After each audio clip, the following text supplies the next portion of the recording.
ప్రధానమంత్రి నరేంద్ర మోదీ 2 రోజుల పాటు బీహార్ పర్యటన జరగనుంది. ఈ సందర్భంగా ప్రధాని మోదీ బీహార్కు 48,500 కోట్ల విలువైన పథకాలను ఆ రాష్ట్రానికి ఇచ్చారు.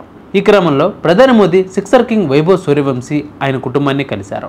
ఈ సందర్భంగా బౌలర్లకు చుక్కలు చూపించిన వైభవ్ సూర్యవంశీ తన బిహారీ సంస్కారాన్ని చూపించారు. ఈ సమావేశంలో ప్రధాని మోదీ క్రికెటర్ వైభవ్ సూర్యవంశీతో ఆయన కుటుంబ సభ్యులతో ఆత్మీయంగా ముచ్చటిస్తూ చిరునవ్వుతో కనిపించారు. వాస్తవానికి ఐపీఎల్లో తన ప్రతిభతో అందరినీ మెప్పించిన వైభవ్ సూర్యవంశీ జీవితంలో అత్యంత ప్రత్యేకమైన రోజు ఇది. ఎందుకంటే ఆయనకు స్వయంగా ప్రధానమంత్రి నరేంద్ర మోదీతో భేటీ అయ్యే అవకాశం దక్కింది.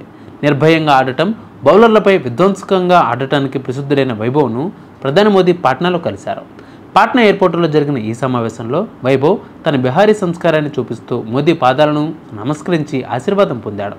ఈ సందర్భంగా ఆయన తల్లిదండ్రులు కూడా అక్కడే ఉన్నారు. వారి ముఖాల్లో గర్వం, భావోద్వేగం రెండూ కనబడ్డాయి. ఓ ప్రత్యేక సమావేశం ప్రధాని మోదీతో భేటీ సమయంలో వైభవ్ సూర్యవంశీ తండ్రి వైభవ్ గురించి ఎన్నో విషయాలు చెప్పారు. దేశం కోసం ఆడాలనే వైభవ్ కళ, ఆయన ప్రయాణంలో ఎదురైన కష్టాలను ఇవన్నీ మోదీకి వివరించారు. ప్రధానమంత్రి మోదీ వైభవ్ను మెచ్చుకోవడమే కాక భారత యువ ఆటగాళ్లకు లభిస్తున్న గుర్తింపు పట్ల సంతృప్తి వ్యక్తం చేశారు.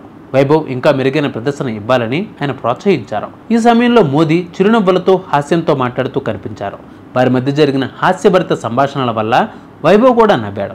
తల్లిదండ్రుల ఆనందం, వైభవ్ సూర్యవంశీ, ప్రధాని మోదీ సమావేశమైన ఫోటోలు బయటకు వచ్చాయి. అందులో వైభవ్ తన తల్లిదండ్రులతో కలిసి మోదీని కలిసి ఎంతో ఆనందంగా కనిపిస్తూ ఉన్నాడు. తల్లిదండ్రులు కూడా తమ కుమారుడి విజయాన్ని చూసి ఆనందం వ్యక్తం చేస్తున్నారు. ఇది తమకు కలలకే సమానమని చెప్పారు. వైభవ్ గతంలో ఎంఎస్ ధోని, ఇతర క్రికెటర్ల పాదాలు నమస్కరించాడు. ఐపీఎల్ 2025లో రాజస్థాన్ రాయల్స్ తరపున ఆడిన వైభవ్ గుజరాత్ టైటన్స్పై 35 బంతుల్లో శతకం కొట్టి చరిత్ర సృష్టించాడు.